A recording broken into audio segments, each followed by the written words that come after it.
চাল চুরি, ট্রিপল চুরি, বন্যার টাকা চুরির পর এবার শ্মশান চুরির অভিযোগ তৃণমূল আশ্রিত মাটি মাফিয়াদের বিরুদ্ধে।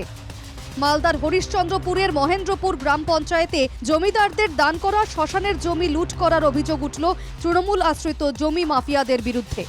শুধু জমি দখল নয়, দিনের আলোয় শ্মশান থেকে মাটি কেটে বিক্রি করে দেওয়া হচ্ছে বলে অভিযোগ গ্রামবাসীদের। শ্মশানের মাটি চুরির বিষয়টি নিয়ে তথ্য জানার অধিকার আইনে ভূমি সংস্কার দফতরকে চিঠি দিয়েছেন গ্রামবাসীরা। অবিলম্বে শ্মশান ফিরে না পেলে আন্দোলনে নামারও হুঁশিয়ারি স্থানীয়দের।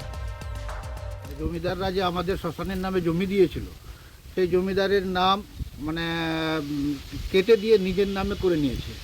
আর নিজের নামে করে নেওয়ার পর কিছু মানুষের হাতে বিক্রি করে দিয়েছে। বিক্রি মূল্যে রেকর্ড হয়ে আছে। এটা কিন্তু শ্মশান যে বিক্রি হয় আমরা জানি না, কিংবা পাট্টা হয় এটা আমাদের জানা নাই। কি করে হলো এটা আমরা বিভিন্নভাবে যোগাযোগ করেছি, অফিসে যোগাযোগ করেছি, আমরা আরটিআই করেছি, বিএলআর অফিসে আরটিআই করেছি সমস্ত তথ্য জানার জন্য। তথ্য পেলে আমরা আগামী দিনে আইনি অগ্রসর হব। একজন ব্যক্তি আমার কাছে একটা আরটিআই করেছে, ওই আরটিআই পরিপ্রেক্ষিতে আমরা খতিয়ে দেখলাম ব্যাপারটা, এবং যেটা দেখলাম 3টে দাগ ইনভলভ আছে, দুটো মৌজায়। তার মাটি কাটার কোনো অভিযোগ আমি পাইনি, তো শুনেছি, খতিয়ে দেখব। ঘটনায় সরব বিরোধীরা। তৃণমূলের আমলে শ্মশানও সুরক্ষিত নয় অভিযোগ বিজেপির। এবং শ্মশানের মাটি কাটার জন্য কি পরিমাণে জোর করছে, তার মানে এরা বলছে মা মাটি মানুষের সরকার, অথচ শ্মশানটাকে এরা সুরক্ষিত রাখিনি। যেইখানটায় একদিন সবাইকে যেতে হবে, সেই জায়গাটা পর্যন্ত সুরক্ষিত নয় তৃণমূল নেতাদের কাছে।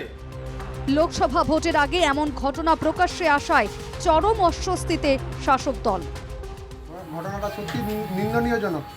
এই ঘটনায় আমরা তৃণমূলের পক্ষ থেকে কোনো সাপোর্ট, যদি যারা দোষী এর মধ্যে আমাদের দলের পক্ষ থেকে তারা কোনো রেহাই পাবে না। যদি আমাদের দলেরও থাকে তাদের আমি প্রশাসনকে বলবো তাদের যেন কঠোরতম কঠোর শাস্তি হয়। মালদা থেকে নারায়ণ সরকারের রিপোর্ট, এনকেটিভি বাংলা।